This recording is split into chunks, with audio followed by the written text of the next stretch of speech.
Greetings and welcome to Growth Hacking Secrets. I'm your host, Mohammed Siddique from Atlanta, Georgia. On this episode, we have a special guest, Rogers Vigne. Rogers is a CEO and professional coach at My Digital Self. Please join me to give a warm welcome to our guest, Rogers Vigne. Rogers, welcome. Hey, how you doing? Thank you so much for having me. Thank you so much. Let me start with this. Where were you? What happened? Who were you surrounded with that inspired you to do what you do today? Well, what inspired me to do what I do today starts from being the oldest of five. I'm the oldest of five brothers, and I'm 5 years older than the brother closest to me in age. So what I had to do is kind of figure things out and come back and kind of show my brothers things that I've learned, easier ways to do things, stuff like that. So I always had to be an example and kind of be the pioneer in my family. So that's my major driving force. What are the top three reasons why do people fail? I think people fail because they don't take time to understand who they are. There's a huge one of the biggest problems I think we face collectively as individuals as well as in organizations is true self identity. There's a self identity crisis happening. It's a career and also a organizational identity crisis. People don't know who they are. If you don't know who you are, then it's just like a cricket player out there trying to play football.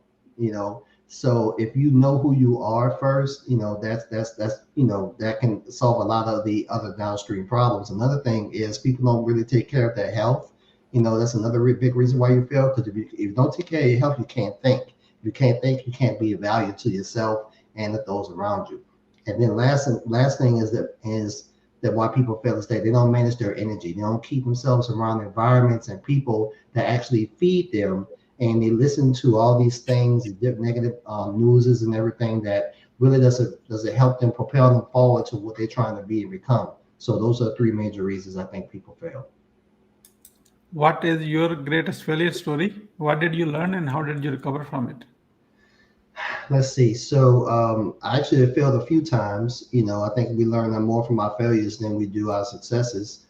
Scholastically, I actually burnt out when I was in grad school. I was doing way too much stuff. At one time, I was highly invested in my church, working my career, when I had family obligations. I was just doing way too much stuff. And I was also starting running my business, all at the same time. And I was in school. So I ended up burning out and just kind of shut down for several months.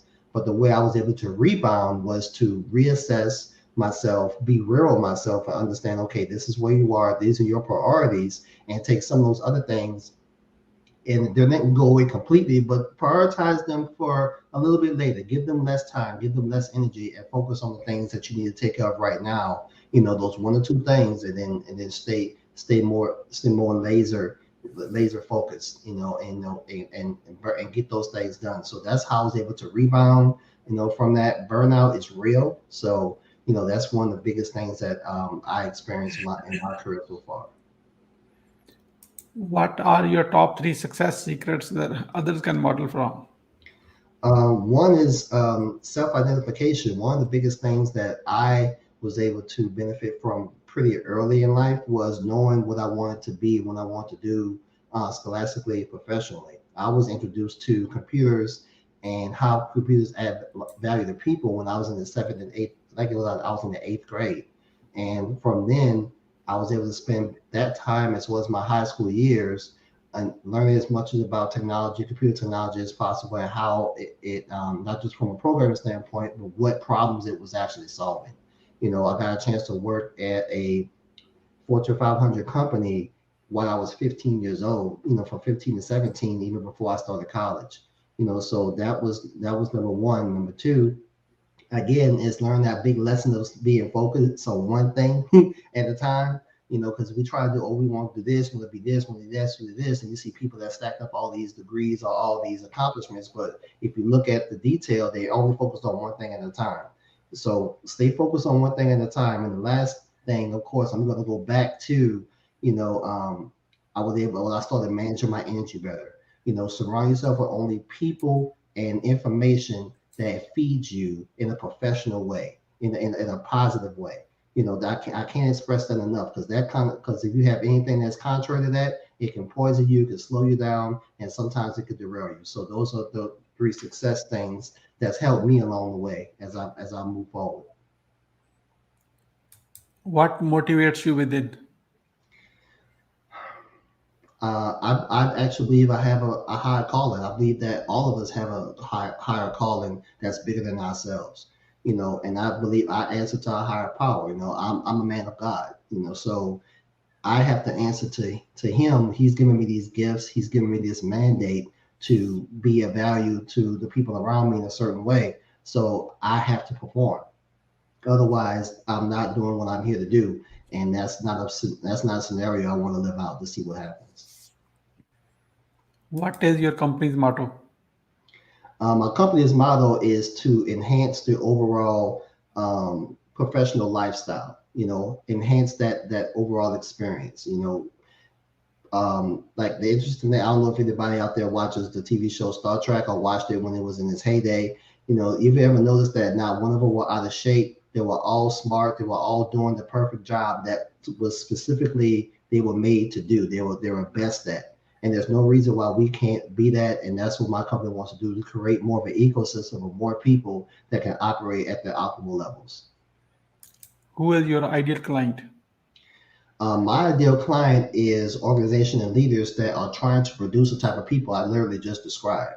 If you have a team of just 10 people, you got just two people on your team that can model that type of value adding experience or value adding presence.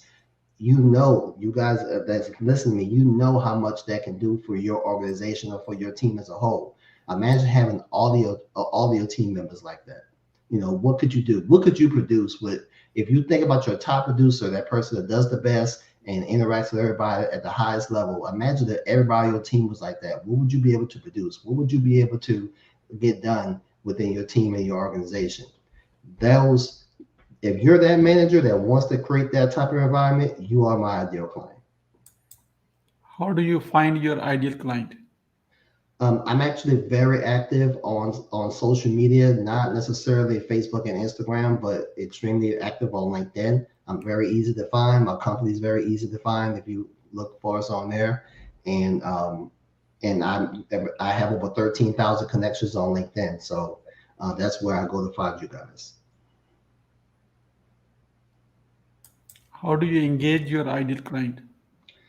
Well, I engage them, of course, via direct messages on LinkedIn, but I also have a podcast called Career Coach Talk. So you can actually hear me speak about some of the things you've heard me mention in this interview today.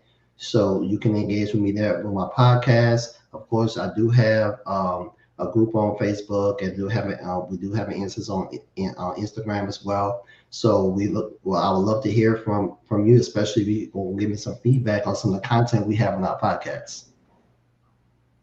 What are your well defined products or services? So we have an online course that walks you through a process of defining your actual career identity, as I mentioned before. So it's an online course. Download the workbook, go through the process. You can go through it to yourself, or you can do it with a partner coach. I have partner coaches that can also assist you with walking you through the process if needed. But it's pretty turnkey, so you can take that, or you can also work with us. We have a new app that's launching that's going to help people track where they are in their goals, track how they're managing the energy, as well as your personal wellness. And we're creating some challenge management systems in there as well, so you'll be able to see where you rank and how well you're increasing your scores in these particular areas in your goals and everything. So we're really excited about that. It's coming out in 2022. So those are the products and services. We're very digitally based, we're very technology based, but we do want to provide the same value from a coaching aspect as I mentioned before. Why someone should buy from you? Based on what I've shared, if you fit that mold, if you're looking to create an ecosystem for you and your team of the best version of yourselves, and continually reinvesting and moving forward and producing things at a high level, then I'm your guy. We're the ones that you want to partner with. So it's more of a question for you. Do you want to see the best value come out of your team? Do you want to be able to have your top producer be multiplied across your entire team? That's why you should work with us. How do you crush your competition? I don't focus on competition. I focus on my biggest competition is who we were yesterday, right? If we can't beat the organization we were yesterday, then we're doing something. We're not doing something right. So our growth is all internal. Yes, we pay attention to how things are going in the overall industry and making sure that we're up to date with that, of course. But I'm not necessarily focused on a lot of external forces. It's all about internal. It's all about introspection and how we improve ourselves as an organization. How do you deliver a five-star client experience? Come check us out. And we like to provide very turnkey solutions and turnkey engagements. We want to make it as minimal, like just like you interact with a website, the website that you can engage with the less clicks to get the information or get the engagement or get the product that you're looking for is good. You know what I'm saying? So just like what Google does, so you type in a couple of words, you find what you're looking for pretty quickly. And that's the type of experience that we provide for our clients. We get straight to the point and get what it is that you're there to get the value that we're looking to provide you. How do you convert your clients into your brand ambassadors? When you are a new version of yourself, when you have went through the process of making a decision and changing habits and creating new behaviors and becoming a new value, another version of self, then you are a walking billboard for MDS. For my digital self, you are a walking billboard. You can't help but people are going to see a different version of you. How did you do that? What process did you use? I remember you were here and now you're here. So people become natural ambassadors based on the results. So we are just invested in you becoming a new version of yourself because again, you become a natural ambassador of MDS, and we're happy to have walk you through that journey and share their victories with you. How do you handle rejections? I don't see rejections. I don't necessarily hear no's. I hear just not now, or I'm not ready yet, or we already have, something that we're doing that's working okay, and we're kind of satisfied, So it's more of a not right now type of thing. I get a lot of people that say, okay, I'm good. And then after a while, they're like, okay, I didn't realize how, I needed this, how can we work together? So, I just don't. I just have a different take on how I look at those things. How do you handle an angry client? You gotta listen. We value listening to hearing what the person is saying because I don't like to connect with the emotion. I want to connect with understand the facts. I don't want to connect the angry emotion. I'll say, okay, people are going to be people. People are going to be upset about certain things. Sometimes it actually has nothing to do with us because people have a lot of different factors that's moving around in their lives at any particular time. So you listen, understand what the root cause is, get to the root cause, and address the issue and not the person. Just split those things up. I'm listening to these are the facts. This is how we can solve the issue. But as far as the person, kind of split it away from because you don't want to antagonize the person and the emotion. Just stick to the facts and stick to the solution. Be solution minded as opposed to being defining what the problem is over and over again. Because that's an onion loop. We are about to move into lightning round. That means quick question and quick answer. Are you ready? Sure. What are you grateful for today? This opportunity to talk to you How do you start your day? with a prayer. How young are you? 45 years young. Rogers, you are not 45, you are 18 years old Well, with I'm going to 27 take that as years a experience.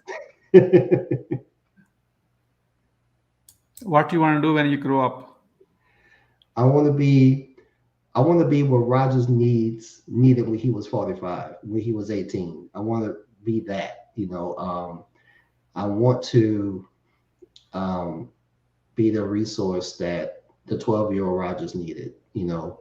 So if I can do that for 10, 12, one other person, then I have fulfilled something great on this work in this world. What is your plan to achieve your goal? I just described what MDS is. MDS is our baby. You know what I'm saying? It's how we want to add value and help the world become better. You know, so that's everything that a company stands for, our motto, and everything I described to you, the products and services that I've described. That's our plans to that's our plans and our goals are around enhancing that and make those things better so we can provide better value to our clients. How will you feel in case you don't achieve your goal? I've already achieved so much, so I don't really. Again, I don't see that as a possibility. How do you overcome a challenge life throws at you? You have to take it one at a time. You know, because some you have to understand that um, headwinds come to you just like and it's not about what happens, it's about how you respond, you know. And a lot of times, you know, even birds when they fly, they need the wind coming at them. They need that obstacle coming toward them so they can use that to even go higher to learn. So overcome challenges at one at a time. You know, you have to just kind of be open to learn the lesson, you know, from the challenges so you don't have to repeat anything over again. That's what you don't want to do. You don't want to repeat. So you try to look for the lesson. What is the advice you will give to a younger yourself? Have more patience, man. Love yourself.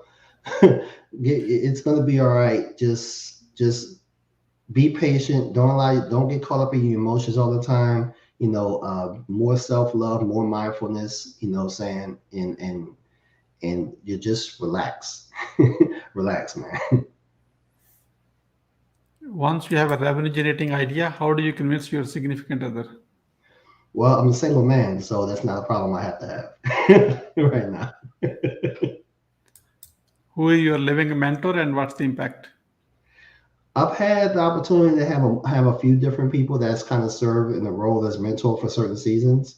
I don't have anyone as of right now. So what I do now, I try to glean information from the people that I do interact, especially people that are at levels that I would like to get to. You know, in times it's been teachers, it's been senior vice presidents of companies I've worked with. It's been my pastor at my church, you know, that I was attending. So it's kind of been different people at different phases that I was able to glean knowledge and wisdom from to go to the next stage. Why being impactful is important to you? I'm looking at my brothers. Be honest with you, that's they're a huge motivating factor for me. You know, and I figure the higher I can go, the more I can show them, you know, that it's possible. What do you want to be remembered for? Being a person who loved others, you know, a person who added to people's lives, you know, just that's number one. Just overall I added to other people's lives. How can we support you? Well, go to mdself.com, check us out, engage, check out our presence on LinkedIn, connect with us there, and also check out Career Coach Talk. That's our podcast on YouTube. You know, check out the content there, engage. That's all I can ask for. Just engage with us. We would love to hear from you. Love the potential to work with you as well. So, and we look forward to hearing you guys' feedback on what it is we're providing. We are about to wrap up. I'd like to have a few words about your today's guest experience on the show. Here is my question. What would you say about your today's guest experience on the show? It's been honestly, this has been fine. You know, it's questions, you know, rapid fire. You know, you keep me on my toes here, so I appreciate that. I like things that makes me think. You know, especially introspective questions. So I think you asked a lot of good questions today. You gave me an opportunity to put a lot of me out there for people to digest in a short time frame. What would you say as the final word? Guys, let's I'm gonna steal a quote from Impact Theory. He says, "Be legendary." And I really like that. When Tom Miller says that, he's one of the guys that I follow digitally. And just guys, go out there, be legendary, be a better version of yourself. And if we can help you on that journey, reach out to us and let us know. Thank you so much for Rogers for sharing your wisdom with us today on the behalf of Growth Hacking Secrets community and our entire team. We really appreciate you. This is Mohammed Siddique signing off from Atlanta, Georgia. Until the next episode, all good wishes. Thank you.